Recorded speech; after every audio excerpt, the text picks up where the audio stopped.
Are you overwhelmed by the challenge of personalizing communication for thousands of students? That's where Element 451's AI assistants come in. From nudging prospective students to guiding those already on their journey, AI assistants don't just automate, they write, build, and optimize every step of your digital campaigns. Discover how at element451.com/AI team. Hit it! That's what I'm talking about. Wait! Okay, now, from the beginning. Hit it, boys. Welcome to a special edition of Higher Ed Pulse. I'm your host, Mallory Wilsey, and this is Enrollify's 2024 Hall of Fame, a celebration of the year's most impactful thought leaders. We've curated key moments from our Hall of Famers' appearances across the Enrollify network, highlighting the ideas and insights that are shaping the future of our industry. From groundbreaking takes on AI to bold strategies for student engagement, these voices set the tone for innovation in 2024. Let's jump right into today's episode. Today, we welcome Bart Caylor to the Enrollify 2024 Hall of Fame. Bart is the president and founder of Caylor Solutions and the host of the Higher Ed Marketer podcast. With decades of expertise in higher ed marketing and communications, Bart is a trusted voice on the transformative power of AI in education. This year, Bart joined Brian Piper on AI for You, Jamie Hunt on Confessions of a Higher Ed CMO, and Jeremy Tiers on Mission Admissions. In the following clips, Bart and our hosts dive into the biggest challenges in AI adoption, including resistance to change and the underutilization of its potential. Bart emphasizes the critical role of education and AI literacy in overcoming fear and misconceptions. You'll also hear Bart highlight AI's transformative power, predicting it will reshape higher education faster than any previous tech revolution. He warns of leadership fatigue and the risks of rapid change, but reminds us that success lies in leveraging AI to adapt and solve problems quickly. Finally, Bart shares how tools like ChatGPT can save time and boost productivity when used intentionally. By practicing prompts and integrating AI into daily tasks, administrators in higher ed can achieve more in less time, making a significant impact without extending their work hours. Now, let's hear from Bart. When you're working with these institutions, what are some of the biggest challenges that you see them facing when it comes to integrating AI? There's probably two that I see really regularly. One is just the what I would call the fear and folded arms in the back row type of thing, where it's like, hey, I've been doing this for 30 years. I'm not about to change and get some new tool. I'm going to ride this horse till the end.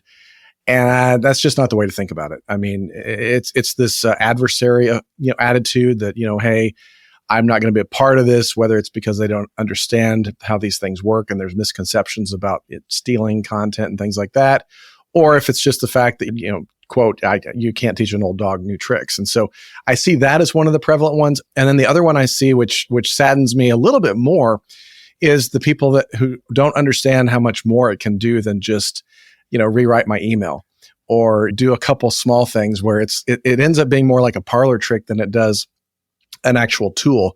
So those are the two areas that I see the most happening, where there's either this just disdain for it or this underutilization of it. For that first reaction, do you think that's more like fear of using the tool? Do you think it's change fatigue from everything that, Sure. that higher ed's going through?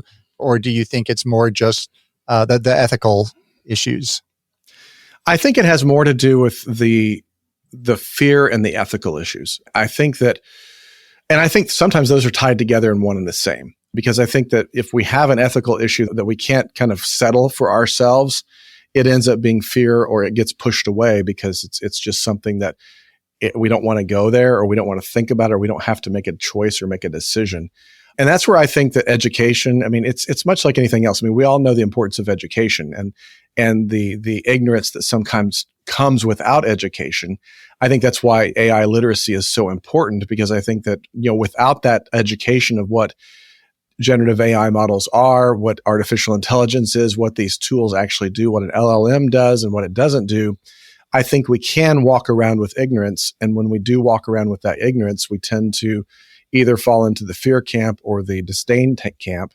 And so I think that one of the things that we find is that when we start our training, a lot of times we'll have people with that crossed arms in the back and just kind of with that attitude of disdain. But once we start unpacking it, they start understanding, it's like, okay, this isn't like Google. This is not going out and grabbing images and feeding me images that it saw. It's not Google image search. It is not like Google where it's finding a piece of text and giving me that and kind of claiming it as something new. It's not scraping things. It's actually learning. They've instructed they've programmed these computers to be able to learn like humans learn. And so it's a lot more advanced and a lot more complex. And then I think once they start understanding that and realizing, okay, then the fear becomes more about understanding, the privacy issues and how these LLMs are building on our own things. But it removes it out of that sense of, I don't know what's going on, so I'm a little scared. It's that, everything's always been magic. Every technology is magic. I mean, when the Wright brothers flew their plane, it was magic. When Henry Ford had a, horseless wagon, it was magic. I mean, that's where we are right now. And so there's just a lot of misunderstanding. It would not be prudent of me to have Bart Caylor on my podcast and not talk a little bit about future trends and assume that you're going to talk about AI. We've talked enough, haven't we? So Bart, what future trends do you see? How do you think AI is going to change marketing in higher ed?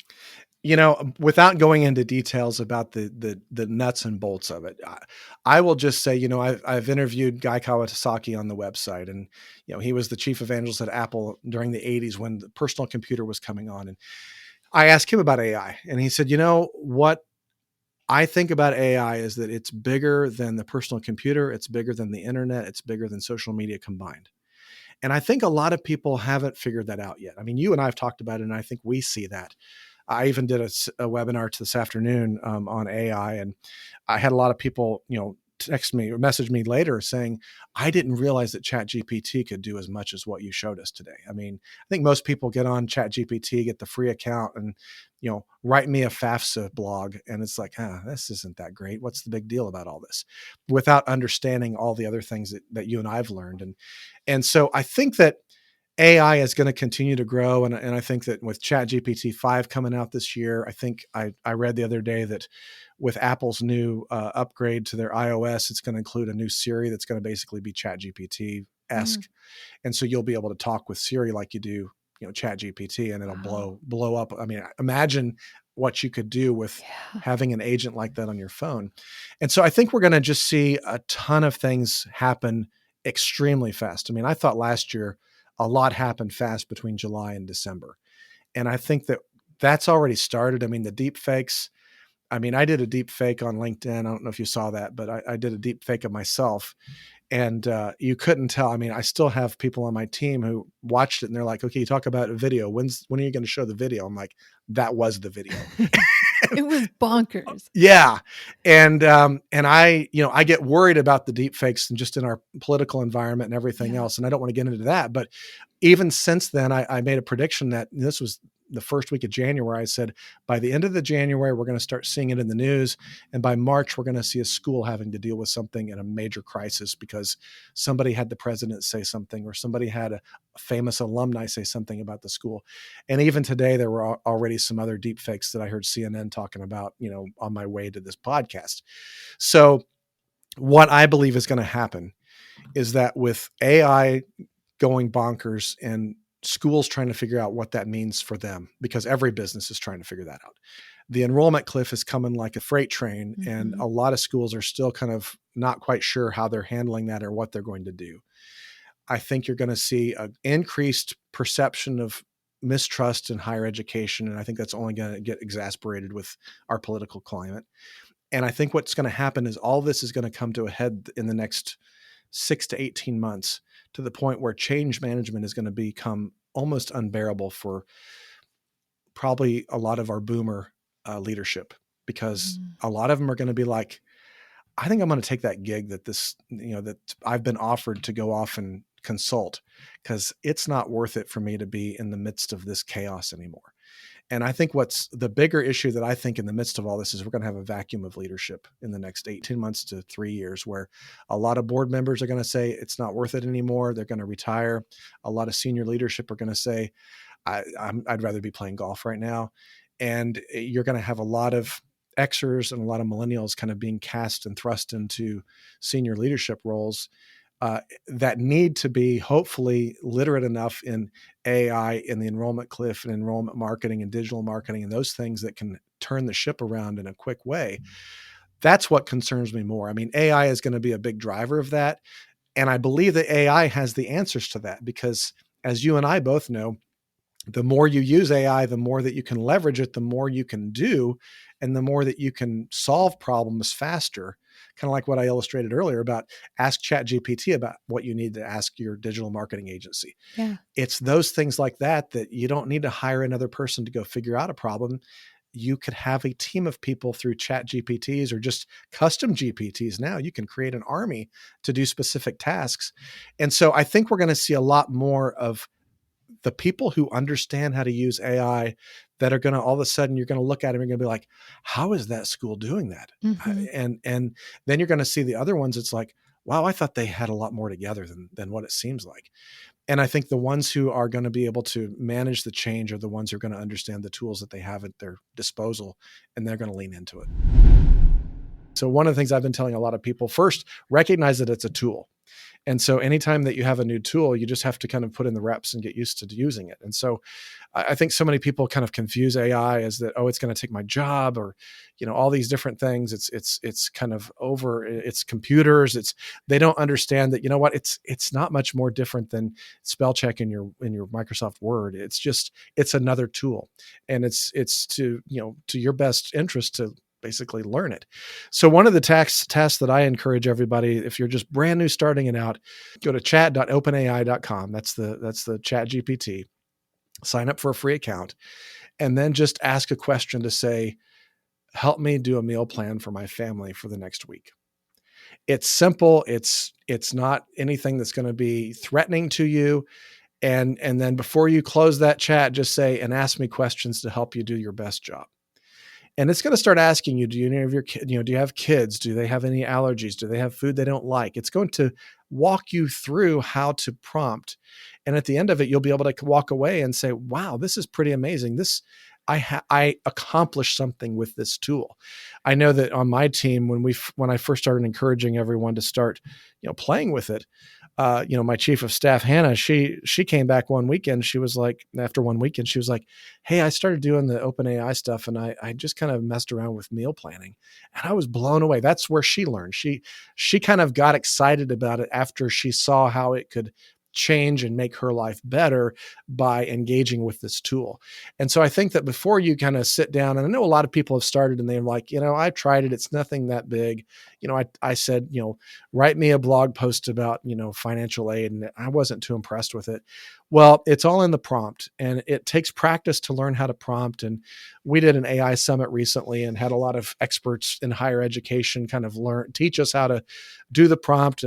Jamie Hunt was on there, and Artis Kadu from Element 451, and several other leading thought leaders in the space around AI. And a lot of it was just kind of, teaching people how to do the prompts, how to practically do the things. And so again, it's a tool. Get in, put in your reps. There's a lot of people out there that are playing with it. Reach out and talk to them and just say, hey, what's the best thing that we could do? And I'm happy to take any questions from anyone as well. Well, and back to managing your day, right? It's something you just have to be intentional about. And that continues to be something that things I end up talking about a lot or get asked about a lot. Jeremy, why is this not working? I'm like, well, how intentional are you about, well, I do it when I can. And I'm like, okay, well, then it's going to work sometimes and not work sometimes. Versus you have to be more intentional, right? Yeah. And I will say that based on those two questions you just asked, I've overlapped each of those. And so like I told you this morning, I did that task in 15 minutes. A year ago, that task would have taken me 2 hours. But I did it in 15 minutes because I used a tool called ChatGPT, and I was able to kind of say, here's an idea that I have. Give me 10 more ideas that are along this line for this school to celebrate their anniversary, and help, here's the elements that I want to go with. And it generated 10 ideas. I was like, okay, that one's good. I like that one, but I'm going to do these other ideas with that. And so it became a tool. And I would say that using tools like ChatGPT, generative AI, I use ChatGPT as kind of the catch-all, but there's a lot of different tools out there. But using those tools, I'm guessing that somebody challenged me because I used to say I save 15 to 20 hours a week. They actually said, you're not saving that time. You're actually being able to do more in that time. So I probably get in about 60 hours worth of work a week in 40 hours now. And so that's how that's helped me kind of manage my time, is that I'm actually able to do more work in the same amount of time. Bart, congratulations on being inducted into the Enrollify 2024 Hall of Fame. Your forward-thinking insights and practical AI strategies continue to inspire and guide the higher ed community as we navigate this era of transformation.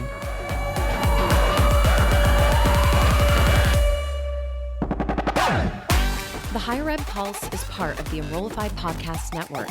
If you like this podcast, chances are you'll like other Enrollify shows too. Our podcast network is growing by the month, and we've got a plethora of marketing, enrollment, and higher ed technology shows that are jam-packed with stories, ideas, and frameworks, all designed to empower you to be a better higher ed professional. Our show helps higher ed marketers and admission pros find their next big idea and features a selection of the industry's best as your hosts.